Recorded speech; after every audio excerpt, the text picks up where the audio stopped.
कवि दुष्यंत कुमार की कविता की दो लाइनें हैं। कौन कहता है आसमान में सुराख नहीं हो सकता, एक पत्थर तो तबीयत से उछालो यारो। ये लाइनें नए सिरे से याद की जा सकती हैं क्योंकि एक खबर सामने आई है।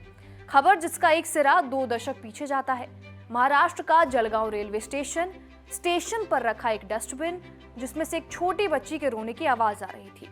बच्ची जो ठीक ठाक इस दुनिया को देख तक नहीं सकती, 95% विजुअली इंपेयर्ड उस लड़की का नाम है माला।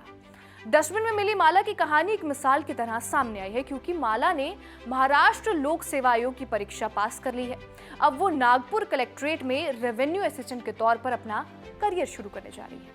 माला की कहानी बस इतनी भर नहीं है, तो इस वीडियो में ही ये पूरी कहानी सुनाएंगे। जलगांव से नागपुर कलेक्ट्रेट तक के सफर के बारे में बताएंगे। नमस्कार, मेरा नाम है रिया शर्मा और आप देख रहे हैं खबर गांव। पुलिस ने तो बचपन में माला को बचाने के बाद उसे रिमांड होम में आश्रय दिया। ये माला की जिंदगी का पहला पड़ाव था। हुआ यूं था कि जलगांव में दृष्टिबाधित बच्चों के लिए कोई खास सुविधा नहीं थी, इसलिए जब माला 10 साल की हुई तब उसे अमरावती के एक आश्रम में भेज दिया गया। ये आश्रम है शंकर बाबा का।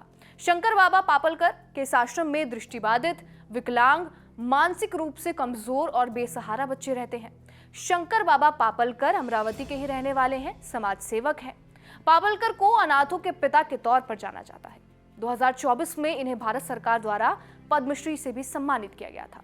इन्हीं शंकर बाबा ने न सिर्फ माला को अपने आश्रम में जगह दी बल्कि उसे एक नया नाम और पहचान भी दी, माला पापलकर।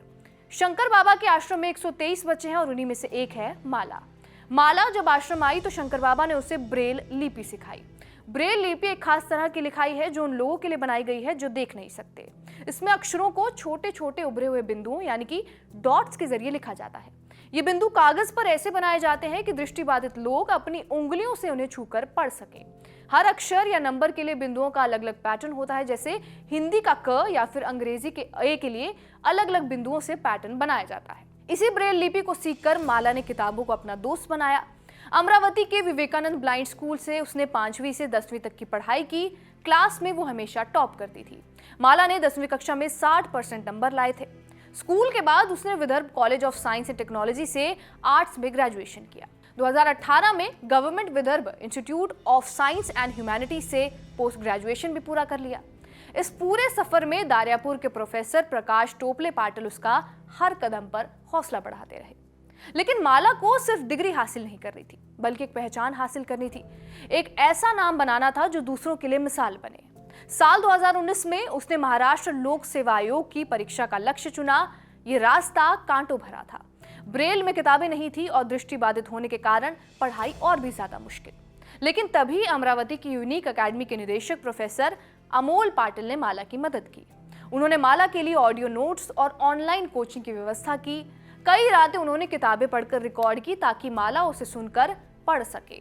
अमोल का कहना है कि माला, तुम्हारी मेहनत ही तुम्हारी आंखें हैं। अमोल ने माला से 1 पैसा भी फीस नहीं ली।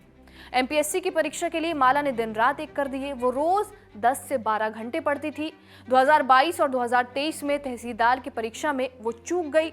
हार का दर्द गहरा था लेकिन माला का हौसला और मजबूत हुआ। उसने कहा, अंधेरा मेरा पीछा कर सकता है लेकिन मेरे सपनों को नहीं रोक सकता। 2023 में उसने एमपीएससी कंबाइंड ग्रुप सी परीक्षा दी। मई 2024 में रिजल्ट आया।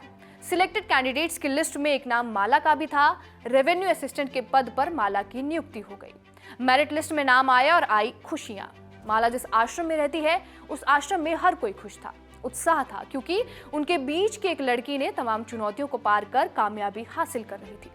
शंकर बाबा की आंखें भी गर्व से चमक उठी। कुछ ही दिन पहले जब माला को अपना अपॉइंटमेंट लेटर मिला तब शंकर बाबा ने माला को गले लगाया और कहा कि बेटी, तुमने साबित कर दिया कि सपने देखने की कोई सीमा नहीं होती।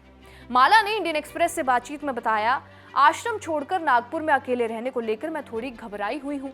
मैं पहले भी हॉस्टल में अकेली रह चुकी हूँ लेकिन इस बार ये अलग लग रहा है।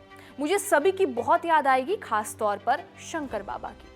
3 दिन पहले 26 साल की माला को अपॉइंटमेंट लेटर मिला है। ज्वाइनिंग की औपचारिकताएं पूरी करने के बाद अगले 8 से 10 दिनों में काम करने पर रिपोर्ट करने की संभावना है।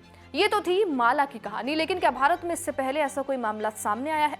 बिल्कुल, और ये भी जलगांव की ही कहानी है। साल 2019 में प्रांजल पाटिल भारत की पहली नेत्रहीन महिला आईएएस अधिकारी बनी।